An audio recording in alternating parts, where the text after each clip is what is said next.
भूखे मर जाना, लेकिन इन लोगों से कभी मदद मत मांगना। चाणक्य नीति के अनुसार इन 8 लोगों से कभी मत करना उम्मीद, इन पर नहीं होता किसी दुख का असर। चाणक्य ने अपने नीति शास्त्र यानी चाणक्य नीति में व्यक्तिगत जीवन के सफर में आने वाली कठिनाइयों के लिए अनेकों नीतियों का वर्णन किया है।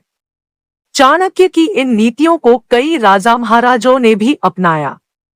इनका अनुसरण और पालन करने से जीवन के कष्ट दूर हो जाते हैं।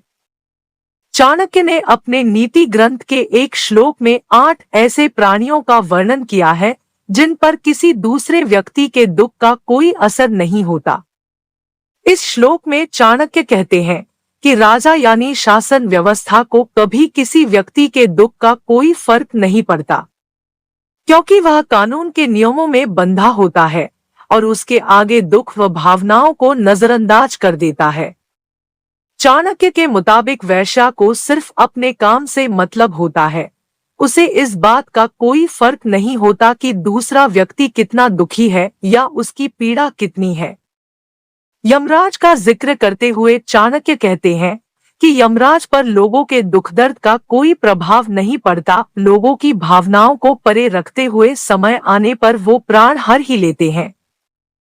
अगर वो लोगों के दुख को समझने लगे तो किसी की मौत ही नहीं होगी। अग्नि मनुष्य के दुख दर्द से बेपरवाह होती है। आग की प्रवृत्ति सब कुछ जला डालने की है। अग्नि जिंदा रहने के लिए जितनी जरूरी है उतनी ही खतरनाक भी। उस पर किसी के दुख दर्द का कोई असर नहीं होता। चाणक्य ने कहा है कि चोर किसी की पीड़ा नहीं समझते।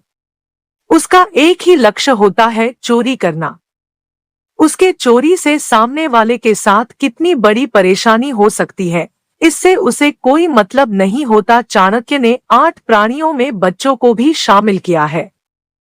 वो कहते हैं कि बच्चों को किसी की परेशानी से कोई मतलब नहीं होता। वो नादान होते हैं और इसलिए लोगों की भावनाओं को नहीं समझ पाते। भिक्षु यानी मांगने वाला व्यक्ति सिर्फ अपने से मतलब रखता है। उस पर दूसरों का दुख का प्रभाव नहीं पड़ता। ग्राम कंटक यानी गांव के लोगों को परेशान करने वाले लोगों पर किसी दूसरे की पीड़ा का असर नहीं होता। वो किसी भी रूप में लोगों को परेशान करते हैं। चाणक्य इन 8 प्राणियों राजा, वेश्या, यमराज, अग्नि, चोर, बालक, भिक्षु और ग्राम कंटक यानी गांव के लोगों को परेशान करने वाले लोगों का वर्णन करते हुए कहते हैं कि ये लोग कभी किसी दूसरे व्यक्ति के दुख और संताप को नहीं देखते।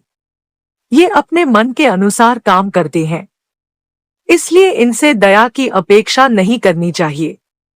धन्यवाद।